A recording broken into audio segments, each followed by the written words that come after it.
assalamu alaikum Allah jebagaw ɲininkali dama de b'an bolo k'a tɛnku an ka karamɔgɔba ɲɛna bi n'a tɔgɔ ko Sɛki Bɛbɛ ani wula kɔri baasi tɛ somɔgɔw don alhamdulilayi ɲininkali de b'an bolo bi yalima ni fayida teliman b'i bolo k'a di an sigiɲɔgɔnw n'an jɛɲɔgɔnw ma nin sunkaloba in lahɔrɔmaya bonya kama ni Ala sɔnna ma fayida min bɛ n bolo ka di jama ma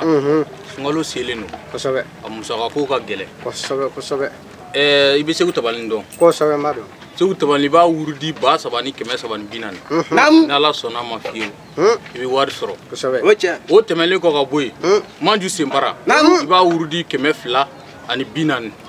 ni Ala sɔnna ma I bɛ wari sɔrɔ Balili Montana a b'a tɔgɔ dɔn kosɛbɛ dɛ a b'a wurudi n'a y'a wurudi 5,000